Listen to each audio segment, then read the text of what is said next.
Music in games is often something we don't pay attention to. It plays in the background, accompanying whatever we're doing. But there are titles where the sound becomes something more, part of the experience. Minecraft is one of them. And the music we all know was created not in a large studio but in a small room in Germany. This is the story of Daniel Rosenfeld, C418, the man responsible for the sound of one of the most popular games in the world.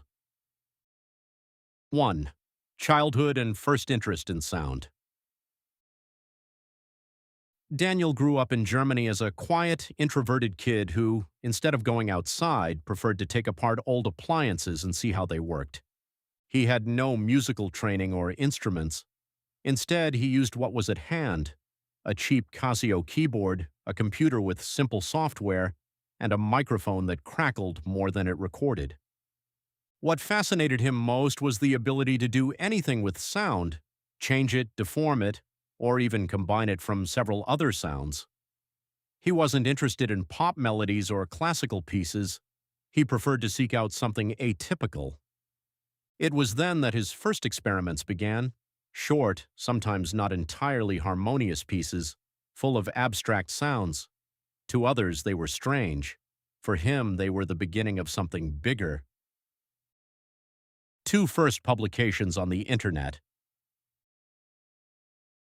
Before anyone knew the name C418, Daniel uploaded his productions to various corners of the Internet. Not on Spotify or YouTube; those platforms were still in their infancy.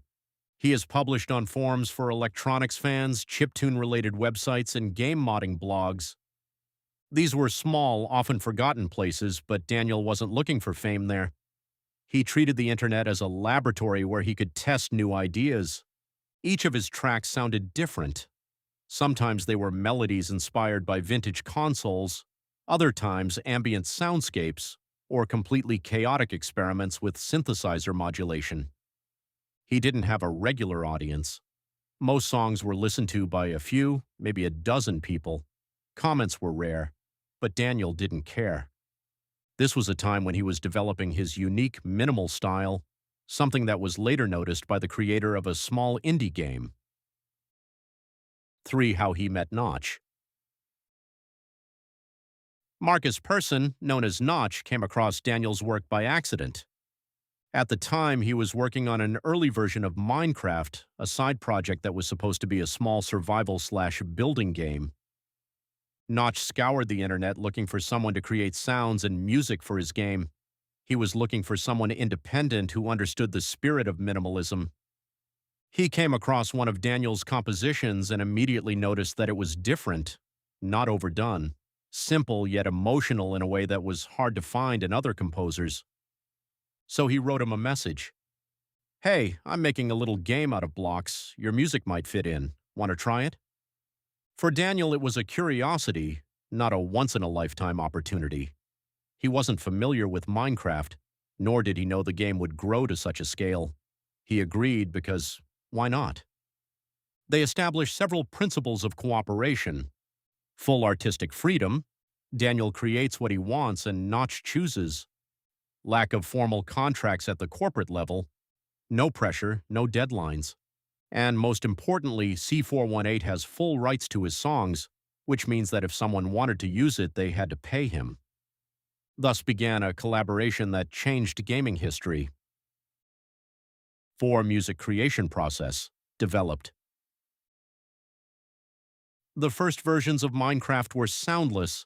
There was no atmosphere, the world was empty and silent, and it was in that silence that Daniel saw direction.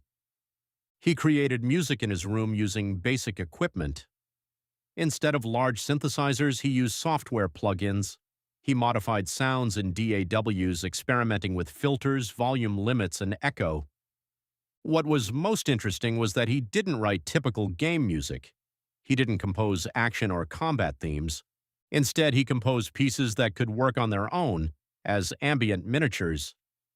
For sound effects, he used the simplest things: breaking celery as the sound of breaking blocks, hitting the box as steps, modulated samples of your own voice as mob sounds.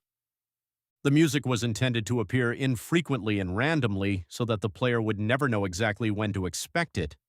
This made each song more memorable. 5.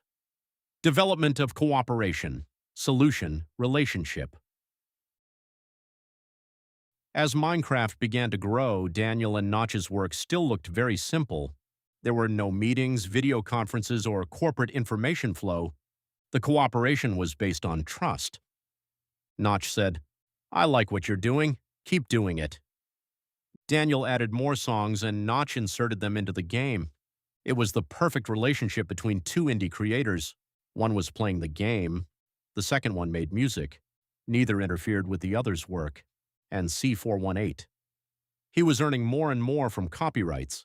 But things started to get complicated when Minecraft became a global phenomenon. 6. Why there was a conflict with Microsoft, expanded. In 2014, Microsoft bought Minecraft for $2.5 billion, and at that moment, Minecraft stopped being an indie project. It became a corporate brand. For Daniel, this meant a huge change. Formal agreements appeared, copyright negotiations, increasing pressure to standardize sound. Microsoft wanted complete control over everything related to the brand. This is typical for a corporation, but it completely contradicted Daniel's way of working. The problems mainly concerned music rights. Microsoft wanted a full license for it. Financial model.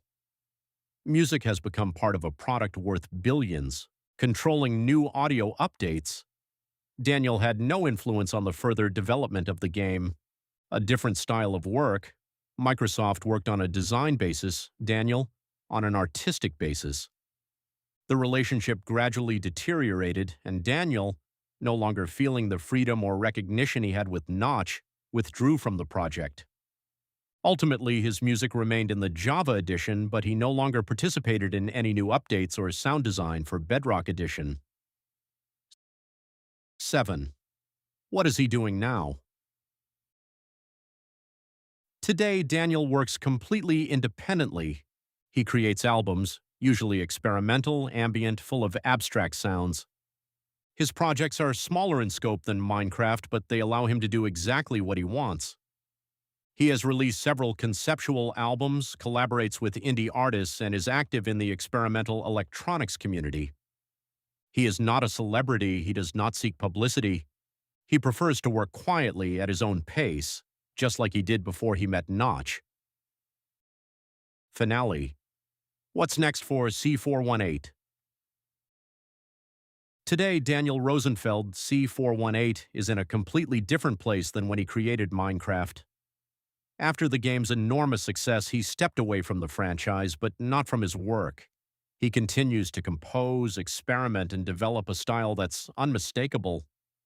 Although there have been conflicts with Microsoft, mainly regarding music rights and communication between the parties, Daniel has never ceased to be an artist who creates his own way, without rushing, without calculating trends. After Minecraft, he released more albums, ranging from quiet, ambient to more experimental. Sometimes he works on films, sometimes on games, but increasingly he simply creates for himself. He's no longer trying to be everywhere. He doesn't need to be. His music takes on a life of its own, in memes, in fan films, in the hearts of gamers who first heard it while building their first crooked wooden hut. And maybe that's the secret. Daniel doesn't depend on Minecraft. Minecraft depended on him. His music gave the game its soul, and even though he no longer composes for it, the echo of those sounds is still heard by millions of players every day. And C418, he's still creating. Quietly, modestly, somewhat in the shadows, but with each new sound you can feel he still has something to say,